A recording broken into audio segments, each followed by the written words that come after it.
समन्ता चक्रवालेषु अत्रा गच्छन्तु देवता सद्धम्मं मुनिराजस्य शृण्वन्तु सद्गमोक्षदम् धम्मश्रवणकालो अयं भदन्ता धम्मश्रवणकालो अयं भदन्ता धम्मश्रवणकालो अयं भदन्ता नमो तस्स भगवतो अरहतो सम्मा सम्बुद्धस्स नमो तस्स भगवतो अरहतो सम्मा सम्बुद्धस्स नमो तस्स भगवतो अरहतो सम्मा सम्बुद्धस्स यञ्च काम सुखं लोके एचिदं दिव्यं सुखं तन्नक्षयो सुखन्ते ते कलं नाघन्ति सोलतीति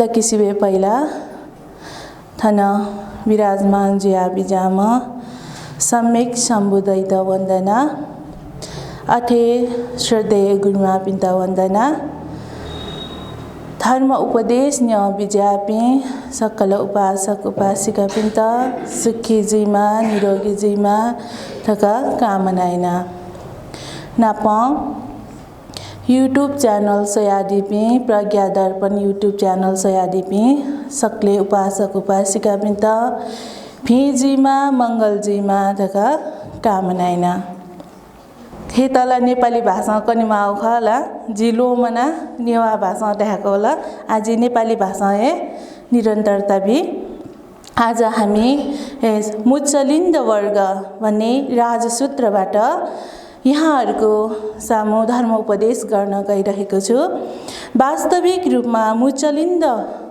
भन्ने शब्दलाई लिएर हाम्रो हिजोको एपिसोडमा गइसकेको छ र आजको सूत्रको पालो भनेको राजसूत्र हो त्यसकारणले यहाँ राजसूत्र भन्ने बित्तिकै के हो त भन्दा राजाहरूको बारेमा आउने सूत्रलाई राजसूत्र भनेर भनिन्छ अब यहाँ हाम्रो यो मुचलिन्द वर्गको गाथा हेरेर जाने हो भने यहाँ जुन लौकिक सुख हो जुन दिव्य सुख हो ती सुख तृष्णा क्षय सुखको अगाडि यी दुई सुखको मूल्य 16 भागको एक भाग पनि छैन यो भन्न खोजेको के त भन्दाखेरि हामीले सबैभन्दा पहिला बुझ्नु पर्ने यहाँ मुख्य के छ त भन्दा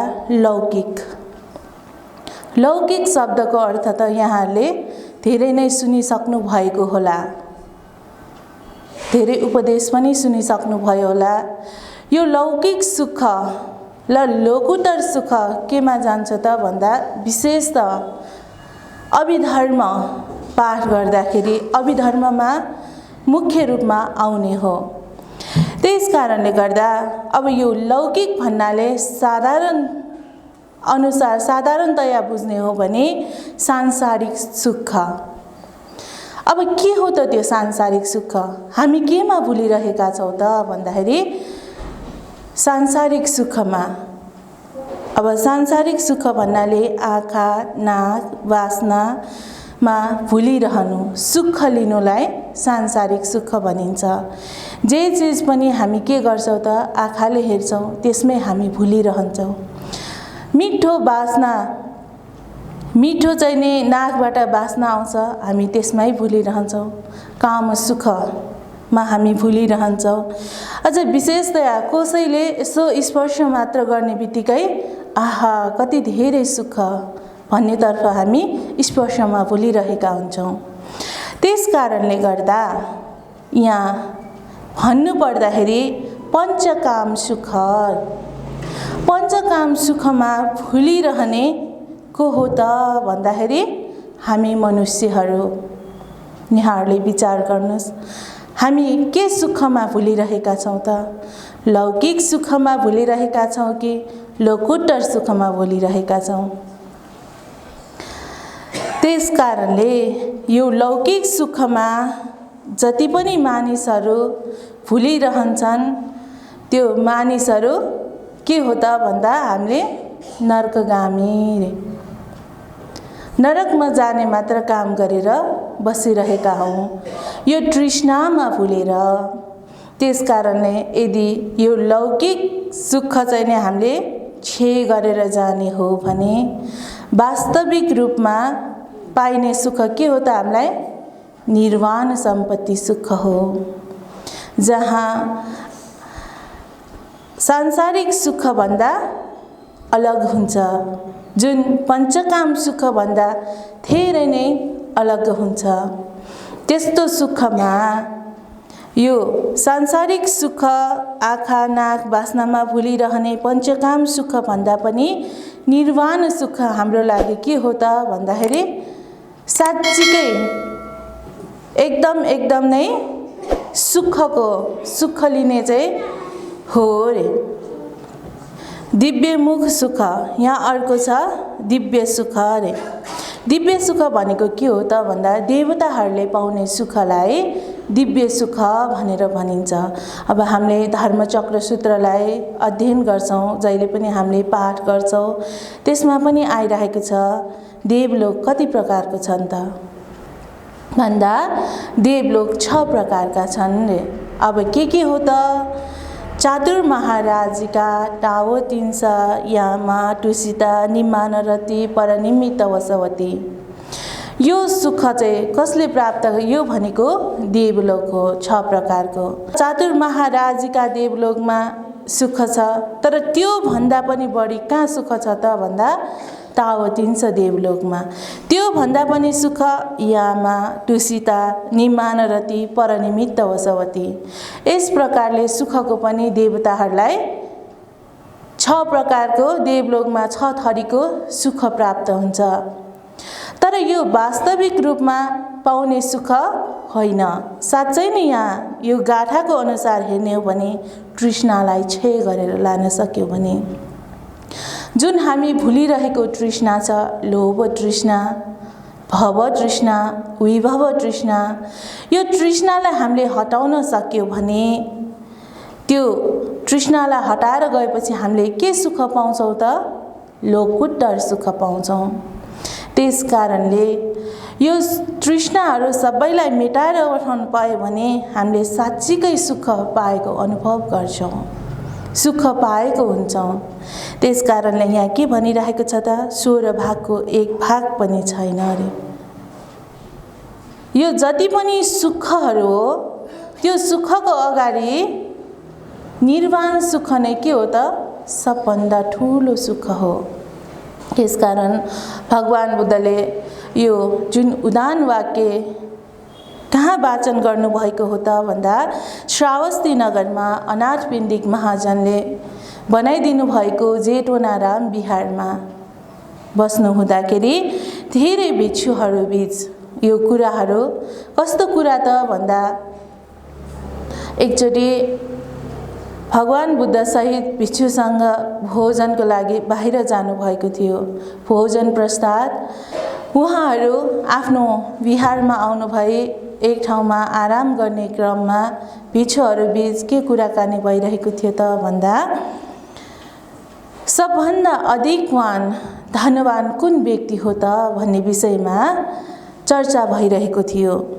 अधिकतम महाधनवान, महाभोगवान, महाकोशवान, महाराज्यवान, महाशयनवान, महाबलवान, महाशक्तिवान तथा महाप्रभावशाली मगध राजा हो कि मगध राजा सेनाली बिम्बिसार हो कि राजा प्रसेनजित हो भनेर चाहिँ के भइरहेको थियो त भन्दा जुन भिक्षुहरू चाहिँ एक आपसमा कुराकानी चलिरहेको थियो।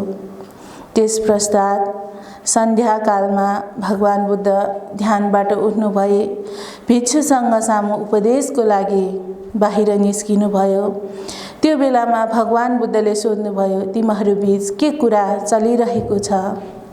त्यो समयमा भिक्षुहरूले भन्नुभयो हामीहरू कुन चाहिँ महाजन महाराजहरू कतिको धनवान छन्, कतिको गुणवान छन्, कतिको यशवान छन्, कतिको प्रभावशाली छन् भनेर यी दुई राजाहरू, राजा बिम्बिसार र राजा प्रसेनजितमा हामीले के गरिरहेको दाजिरहेका हौँ।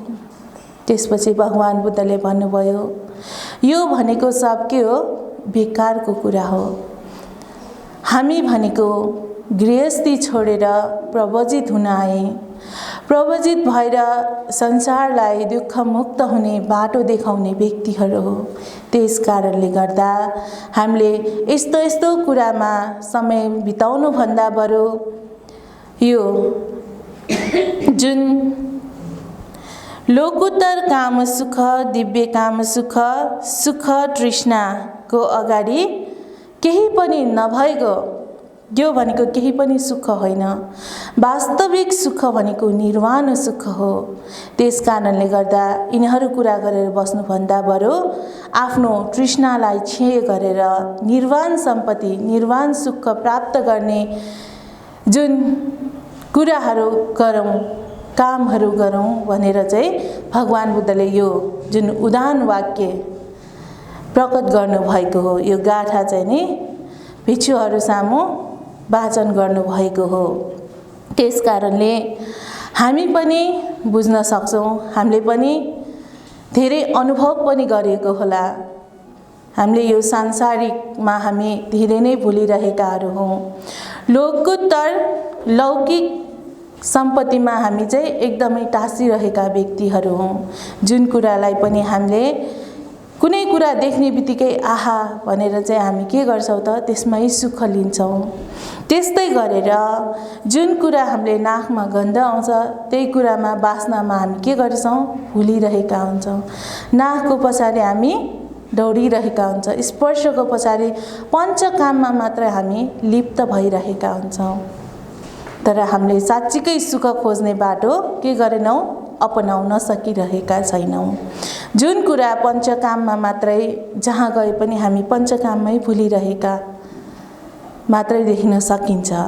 त्यस कारणले यहाँ चाहिँ के भन्न खोजेको हो त भन्दा, म एउटा बुद्धकालीन घटना एउटा यहाँ जोड्न चाहन्छु। लौकिक सुखमा हामी भुलिरहेका व्यक्ति लोकोत्तरतर्फ हामी कसरी जान सकिन्छ त भन्ने विषयमा यहाँहरूलाई एउटा उदाहरण दिन चाहन्छु। श्रावस्ती जेठोनाराम बिहार दान गर्ने हाम्रा महाउपासक को हो त भन्दा अनाथ पिण्डिक महाजन, उहाँको छोराको नाम हो काल। यो उपदेश त यहाँहरूले पहिला पनि सुनि नै सक्नु भएको हुनुपर्छ र पनि म यो प्रसङ्ग अन्तर्गत जोड्न चाहन्छु। अनाथ पिण्डिक महाजनको छोरा काल, जुन काल अनाथ पिण्डिक महाजन श्रोतापन्न फल प्राप्त गरिसक्नु भएको, तर आफ्नै छोरा काललाई भने भगवान बुद्ध सहित हर दिन 500 जना भिक्षुलाई भोजन दान गराउने अनि चतुर्वृत्ति आदि दानले जहिले पनि उहाँ चाहिँ अगाडि बढ्नुहुने व्यक्ति हुनुहुन्थ्यो। त्यो समयमा आफ्नै छोरा काललाई अब म कसरी भगवान बुद्धको उपदेश सुनाउँ त, भगवान बुद्धको उपदेश सुनाएर कसरी मार्गफलमा लगाउँ भन्ने विषयमा एकदमै के हुन्थ्यो त, मनमा खुल्दुली मचिरहेको हुन्थ्यो। त्यो समयमा जहिले पनि भिक्षुहरू आउनुहुन्थ्यो, भगवान बुद्ध आउनुहुन्थ्यो र काललाई एक थोपा पनि मन पर्दैन थियो। उपदेश पनि सुन्न आउँदैन, अगाडि पनि बस्न आउँदैन। त्यसपछि महाजनले के विचार गर्नुभयो त भन्दा, अब मेरो छोरालाई म जसरी भए पनि भगवान बुद्धको उपदेश सुनाएर मार्गफलको हेतु बनाएरै छोड्छु भन्ने उद्देश्य लिएर उहाँले के गर्नुभयो त, एक दिन काललाई बोलाएर, बाबु तिमी एक दिन मात्रै बिहारमा जाऊ, भगवान बुद्धको सामु गएर तिमी के व्रत लिऊ त, अष्टशीलमा बसेर आऊ। त्यसपछि म तिमीलाई कति पैसा दिन्छु त भन्दा 100 रुपैयाँ। उबेलाको समयमा 100 रुपैयाँ भनेको के हो त, एकदमै ठुलो, धेरै है। अहिले चाहिँ नि पहिलाको समयमा 5 पैसा 10 पैसा एक सुका त्यस्तो चल्ने समयमा 100 रुपैयाँ दिन्छु भन्दाखेरि ऊ यति खुसी भयो। जुन खुसी भएर चाहिँ उसले सिधै नै के गरे, हुन्छ बुवा म बिहारमा जान्छु र म अस्तशीलको पनि राम्ररी पालन गरेर आउँछु। हुन्छ भने ल त्यस भए तिमी जाऊ भनेर पठाउनु भयो। अनि बिहारमा जेठोनाराम बिहारमा जानुभए। त्यसपछि कालले म चाहिँ नि राम्रोसँग पालना गर्छु, एक दिन भए पनि एक दिन त हो नि भन्दै ऊ चाहिँ एक रात एक दिन बसेर भोलि बिहानै घरमा फर्क्यो। तर बुवाको मनमा के आयो, ओहो छोरा त हिजोदेखि भोकै छ, उसलाई एकदम भोक लागेको होला भनेर उसले के गरे त पहिला खानाको नि व्यवस्था गर्न लगायो। जसरी हुन्छ छोरालाई छिटो छिटो खुवाएर उसलाई चाहिँ भोक मेटाउनु छ। त्यसपछि छोरा चाहिँको मनमा के आयो, खानामा होइन, उसको मनमा जहिले पनि पैसा, पहिला पैसा दिनुहोस् अनि मात्र म खाना खान्छु। उसले के भनेर गएको हो त, पैसाको लागि मात्र गएको हो। त्यसपछि ल म तिमीलाई पैसा दिनै भए तर तिमीले पहिला खाऊ। ऊ मान्दै मानेन, बुवा पहिला पैसा दिनुहोस् त्यसपछि मात्र म खान्छु। ल ठिकै छ भनेर पैसा अगाडि राखेर उसलाई पहिला भोजन खुवायो। त्यसपछि उसलाई पैसा दियो, ऊ यत्तिकै गयो। फेरि पछिपल्ट पनि के विचार गर्यो, ओहो उसलाई पैसा दिएर फकायो भने त ऊ जाने रहेछ। एक दिन भए पनि ऊ शीलको पालन गर्यो। त्यही भएर त्यो एक दिनको भए पनि उसले पुण्य सञ्चय गर्यो। हामीले नै विचार गर्न सकिन्छ, ठोपा ठोपा मिलेर के बनिन्छ, समुद्र बनिन्छ। बिस्तारै बिस्तारै हामीले कोसिस गर्दै गयो भने अवश्य पनि हामी के गर्छ, त्यो निर्वाण सम्पत्ति प्राप्त गर्ने सुख हामी अवश्य पनि प्राप्त गर्न सकिन्छ। यहाँहरू यहाँ बिहारमा आएर जुन उपदेश सुनिराख्नु भयो, यो भनेको के हो त, लौकिक धर्मलाई चाहिँ नि त्यागेर हामी के तर्फ लागिरहेका, लोकोत्तर धर्मतर्फ हामी लागिरहेका व्यक्तिहरू हौँ। त्यस कारणले गर्दा यहाँ जति पनि उपदेशहरू गरिन्छ यहाँहरूले थोरै थोरै भए पनि जम्मा गर्नुहोस्। जहाँ छ त्यहाँ पोखाएर नजानुहोस्। थोरै थोरै गरेर जम्मा गर्दा गर्दा गर्दा एक दिन न एक दिन हामी के बन्न सक्छौँ, यो लौकिकलाई छोडेर हामी लोकोत्तरतर्फ अवश्य पनि जान सक्छौँ। त्यस कारणले त्यही विचार गरेर अनाथ पिण्डिक महाजनले पछि फेरि के विचार गरे त, म फेरि पनि के गर्छु, म छोरालाई बिहारमा पठाएर उपदेश सुन्न पठाउँछु भनेर त्यसपछि काललाई बोलाएर फेरि पनि भने, के भन्यो, अब म तिमीलाई 1000 रुपैयाँ दिन्छु, तिमीले के गर त, गएर भगवान बुद्धले उपदेश दिनुभएको एउटा श्लोक मात्र कण्ठ गरेर मलाई सुनाउन आऊ। त्यो श्लोक सुनाउन आयो भने म तिमीलाई 1000 रुपैयाँ दिनेछु। त्यसपछि काल फेरि खुसी भयो, अस्ति त मैले के गरेर आए, 100 रुपैयाँ, एक दिन मात्र अस्तशील पालन गरेर त 100 रुपैयाँ पाए भने अब त जाब यति सानो श्लोक एउटा कण्ठ गर्नलाई हो, यति सानो उपदेश एउटा भन्नलाई हो, म सकिहाल्छु नि भन्ने उद्देश्यले ऊ चाहिँ खुसी हुँदै बिहारमा गयो। त्यसपछि भगवान बुद्ध त पहिलाको कुरा, वर्तमानको कुरा अनि त्यस्तै भविष्यको कुरा तीनैवटा चाहिँ बुझ्न सक्ने ज्ञान हुनुभएको भगवान बुद्ध हो। त्यस कारणले उसको बारेमा भगवान बुद्धलाई पहिला नै थाहा भइसक्यो। थाहा पाउनु भइसकेपछि भगवान बुद्धले के गर्नुभयो त भन्दा रिद्धिको प्रभावद्वारा एउटा पनि श्लोक कण्ठ गर्न नसक्ने हिसाबले उसलाई उपदेश दियो। उसले जति पनि कालले गएर जति पनि उसले उपदेश जुन श्लोक कण्ठ गर्न खोज्छ, उपदेश सुन्न खोज्छ, तर उसलाई अगाडिको आउँछ पछाडिको आउँदैन, पछाडिको आउँछ अगाडिको आउँदैन, त्यो किसिमले चाहिँ घुमिरह्यो। अब के गर्ने होला, जसरी भए पनि कण्ठ गरेर के गर्नु छ, 1000 रुपैयाँ पैसा लिनु छ। अब म कसरी कण्ठ गरौँ भने उसले झन् ध्यान दियो र पनि सकेन। पछि गएर भगवान बुद्धले थाहा पाउनु भए, बिस्तारै भन्नुभयो र उसको जुन रिद्धि भगवान बुद्धले छोपिराख्नु भएको रिद्धिको टोर्नु भए उसले चाहिँ श्लोक कण्ठ गर्ने जुन वातावरण मिलाइदिनु भयो। त्यस पछाडि उसले एकदम ध्यानपूर्वक सुन्यो।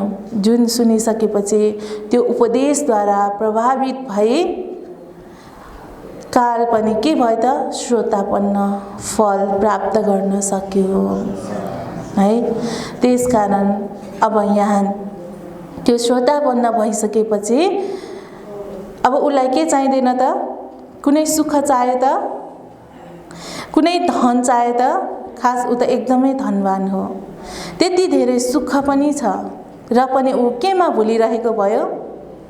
तृष्णामा भुलिरहेको भयो, पञ्चकाममा भुलिरहेको भयो। त्यसकारणले भोलिपल्ट पनि पहिला चाहिँ अब छोरा भोकाएर आउँछ, छोराले सुनाउँछ भनेर मनमा राखेर अनाथपिण्डिक महाजनले जानु भएर अब अगाडि गएर उसलाई पहिला के गर्यो त? पैसा नै अगाडि राख्यो। साथै कालसँगै भगवान बुद्ध सहित 500 जना भिक्षुहरू पनि सँगै हुनुहुन्थ्यो। छोरालाई भगवान बुद्ध पनि हुनुहुन्थ्यो। छोरालाई चाहिँ नि गएर पैसा अगाडि राख्दा छोराको मन के भयो त? एकदम लज्जित भयो। ओहो, मलाई पैसा चाहिँदैन।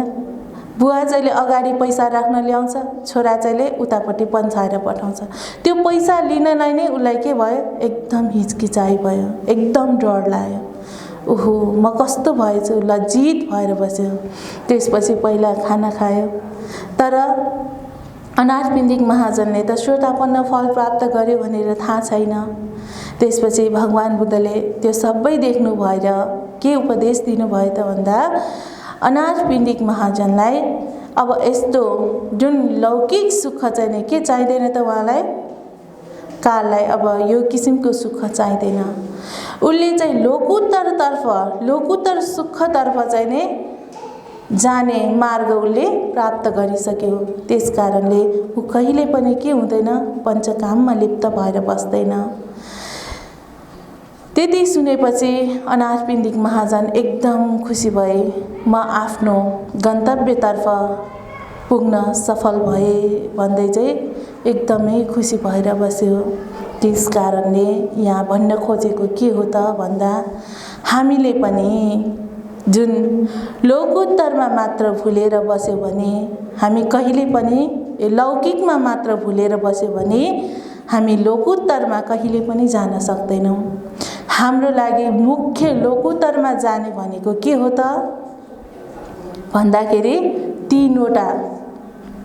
तीनवटा भर्याङ चढ्न आवश्यक छ। के हो त भन्दा दान, शील, भावना। जब हामी भगवान बुद्धले भन्नु पनि भइरहेको छ, निर्वाण सम्पत्ति प्राप्त गर्ने पहिलो खुड्किलो भनेको के हो त? दान हो। पहिला नै दानमा किन हामीलाई राख्यो त? पहिलो खुड्किलो किन भयो त भन्दा हामी जे चिजमा पनि के तृष्णामा भुलिरहे। जति पनि सम्पत्ति छ हामी के गर्यो? झन् सम्पत्ति जम्मा गर्नतिर लाग्यो। 7 पुस्तासम्म सम्पत्ति पुग्नेछ र पनि हामीले के गर्यो? त्यसमा त्यही कमाउनेतिर नै लागे। तर हाम्रो मन केतिर लागेन? त्याग गर्नेतिर लागेन, छोड्नेतिर लागेन। त्यसकारणले गर्दाखेरि भगवान बुद्धले के भन्नुभयो? पहिला आफ्नो मनले त्याग, हर चीज त्याग। जबसम्म त्याग्न सक्दैन तबसम्म हामीले के गर्न सक्दैन? निर्वाणको ढोका खोल्न सक्दैन। यो तृष्णालाई हामी क्षय गर्न सक्दैन। जबसम्म हाम्रो मनमा जुन लोभ भइराख्छ, त्याग भावना हुँदैन, तबसम्म हामी के हुन्छ? क्लेशले भरिरहेका हुन्छौँ। जति पनि हामीले उपदेश सुन्छौँ, जुन लोभ छ, जुन तृष्णामा भुलिरहेका छौँ, पञ्चकाममै भुलिरहेका छौँ भने जति पनि सुने पनि के हुन्छ? पाल परेको भाँडामा पानी राखेको सरी हुन्छ अरे। त्यो पाल पारेको भाँडा अब हामीले के गर्नु पर्यो? टाल्न सिक्नु पर्यो। अब कसरी टाल्ने त भन्दा दान, हाम्रो जुन लोभ चित्त छ त्यो लोभ चित्तलाई हटाउँ। जति छ त्यसमै सुख मन लिउँ। अनि हामीले जति बनाइराखेका छौँ त्यसलाई हामीले के गरौँ? त्यतिमै सीमित राखौँ। बढाउनेतिर हामी नलागौँ। लाग्नुपर्छ तर हामीलाई पुग्छ भनेर थाहा छ र पनि त्यसमै हामी घरिघरि गइरह्यो भने हामीलाई के हुन्छ त? तृष्णाले हामीलाई दबाइरहेको हुन्छ, जहिले पनि त्यसमा लिप्त भइरहेको हुन्छ। त्यस कारणले गर्दा यो पहिलो खुर्किलो चढे, जुन पहिलो खुर्किलोलाई हामीले त्याग्छौँ, पहिलो खुर्किलो हामी चढिसक्छौँ, त्यसपछि हामी दोस्रो खुर्किलोसम्म पुग्न सक्छौँ। अब त्यो दोस्रो खुर्किलो भनेको के हो त भन्दा शील। हाम्रो मनमा लोभ छैन भने लोभलाई त्यागेर हामीले हिँडिसकेकोहरूले शील पालना गर्न गाह्रो छैन। शील पालना गर्छौँ तर हामी यो लोभको कारणले गर्दाखेरि हामी फेरि पनि शील बिगार्न सक्छौँ। त्यस कारणले जब हामी लोभलाई त्यागेर हामी दानतर्फ जान्छौँ, त्यसपछि स्वतः हामी के गर्छौँ, शील पालना गर्न सजिलै हामी दोस्रो खुर्किलो तर्न चाहिँ सक्छौँ। अनि जब चाहिँ हामीले शीललाई बलियो गरेर समाउन सक्छौँ, तेस्रो भनेको के हो त भन्दा भावना, ध्यान भावना गर्न सक्छौँ। हामीले कमाउनुपर्छ, हाम्रो लागि चाहिन्छ, हाम्रो लागि यो बनाउनुपर्छ, त्यो बनाउनुपर्छ भन्ने चाहिँ नि कुरालाई जब हामी त्याग्छौँ, त्यसपछि हाम्रो स्वतः के आयो त शील हाम्रो बलियो हुने भयो। जब हाम्रो शील बलियो हुन्छ, अब त हाम्रो मनमा के हुन्छ, लोभ तृष्णा भनेकै छैन है। लोभ तृष्णा त हुन्छ, हामी भनेको पृथक जन हो, तर लोभ तृष्णा आएसँगै हामीले के गर्नु पर्यो, त्याग चित्तलाई पनि उत्पन्न गर्न सिक्नु पर्यो। मेरो मनमा लोभ आइरहेको छ, अब यो लोभलाई चाहिँ नि हटाएर मैले त्याग चित्त उत्पन्न गर्नुपर्छ भनेर आफसे आफै के गर्न सक्नु पर्यो, त्यस्तो चित्तको चाहिँ उत्पन्न गर्न सक्नु पर्यो। यदि हामीले त्यस्तो चित्त ल्याउन सक्यौँ भने हामीले ध्यान भावनामा जोड दिन एकदमै सजिलो हुन्छ। हामी दानको खुड्किलो चढ्यो, शीलको खुड्किलो चढ्यो, अब हामी केमा जानु पर्यो त भन्दा भावनाकोमा ध्यान भावना गर्नु पर्यो। त्यस्तै गरेर ध्यान भावना गर्दा गर्दा गर्दा आफ्नो मनलाई संयमित गर्दा गर्दा आफ्नो शरीरमा उत्पन्न भइरहेको जुन कुशल अकुशलहरू छन्, जुन दुखेर आएको, पोलेर आएको, यो सबै त यहाँहरूले सुनि नै सक्नु भएको हुनुपर्छ है। अनि आफूले जुन अनुभव गरिसकेपछि अनि मात्र हामी के गर्न सक्छौँ, त्यो ध्यानको पनि अङ्ग छ है। प्रथम ध्यान, द्वितीय ध्यान, तृतीय ध्यान गर्दा गर्दै हामी श्रोतापन्न सकितागामी अनागामी हुँदा हुँदा हामी अरहन्तसम्म पुग्न सक्छौँ। त्यो जन्ममा नसके पनि अहिले हामीले जुन गरिरहेको पुण्य हो, त्यो भनेको असारमा जुन धानको बिरुवा छ, एउटा मात्र रोप्ने हो। धान एक पाठी बिउ राखेर हामीले वर्षभरि खाने धान के गर्न सक्छ, उत्पादन गर्न सक्छौँ। तर त्यसको लागि के गर्नु पर्यो त, मलजल गोडमेल गर्नु पर्यो। त्यस्तै अहिले हामीले गरिरहेका जुन यो पुण्य कर्म हो, कुशल कर्म हो, यो सबै चाहिँ के हो त भन्दा बिउ राखिरहेको, गोडमेल गरिरहेको, अनि दानमा, शीलमा, भावनामा थोरै थोरै भए पनि हामी लागिरहेको भनेको यो बिउ राखिरहेको। पछि यो बिउ नै के हुन्छ त, पछि गएर थोरै थोरै मात्र हाम्रो मनमा कुशल उत्पन्न गरेर हामीले चाहिँ यसको विकास गर्दै लान सक्यो भने, यो हामीले बढाउँदै लान सक्यो भने चाहिँ हामी पछि गएर अवश्य पनि यो लौकिक सुखलाई छोडेर पञ्चकाममा जुन भुलिरहेका छौँ, यसलाई त्यागेर चाहिँ हामी लोकुत्तरतर्फ जान के गर्न सक्छौँ, अवश्य पनि सक्छौँ है। त्यस कारणले गर्दाखेरि हामी केमा प्रयत्न हुनु पर्यो त भन्दाखेरि लौकिक सुखतर्फ होइन, लोकुत्तर सुख प्राप्त गर्ने तिर हामी सधैँभरि के गर्नु पर्यो, हिँड्नु पर्यो, बाटो अपनाउनु पर्यो, मार्ग अपनाउनु पर्यो। त्यस कारणले गर्दाखेरि यहाँ भगवान बुद्धले अघि भन्नुभएको उदान वाक्य यञ्च काम सुखं लोके एकिदं द्विविधं सुखं तन्न खयो सुखं सेते कलं नागति सोलसी। जुन लौकिक सुख हो, जुन दिव्य सुख हो, ती सुख तृष्णा क्षय सुखको अगाडि यी दुई भागको मूल्य 16 भागको एक भाग पनि छैन रे। त्यसकारणले यो काम सुख भनेको, दिव्य सुख भनेको केही पनि सुख होइन। जब हामी भित्र भएको तृष्णालाई हटाएर जब हामी निर्वाण सम्पत्ति सुख प्राप्त गर्छौं, त्यो नै हाम्रो लागि के हो त भन्दाखेरि सबभन्दा मूल्यवान सुख हो रे। त्यसकारणले जुन उपदेश, जुन उदान वाक्य बताउनु भएको छ भगवान बुद्धले, त्यही अनुसार हामी पनि धेरै गर्न नसके पनि थोरै थोरै गरेर यो उपदेशलाई पालन गरेर, साथै यो लौकिक सुख होइन, हाम्रो लागि लोकोत्तर सुख नै के हो त, हाम्रो लागि साँच्चीकै सुख हो भन्ने चाहिँ नै मनमा राखिकन हिँड्न सकोस्, मार्गफलको हेतुमा सधैँभरि पुग्न सकोस् भन्ने आशीर्वाद सहित आजको यो धर्म उपदेश यही नै टुङ्ग्याउँछु। भवतु सर्वमङ्गलम्।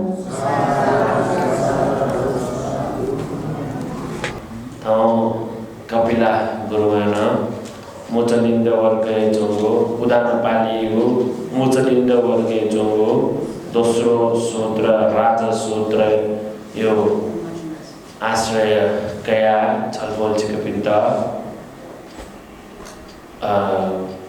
धर्मदेशना येना विजेत बेकायदा यको कृतज्ञता देशना चना उठेन तो धर्म पूजा तयारीमा अष्टमय महाराजन बेकायदा न यको साधुवाद बियाचना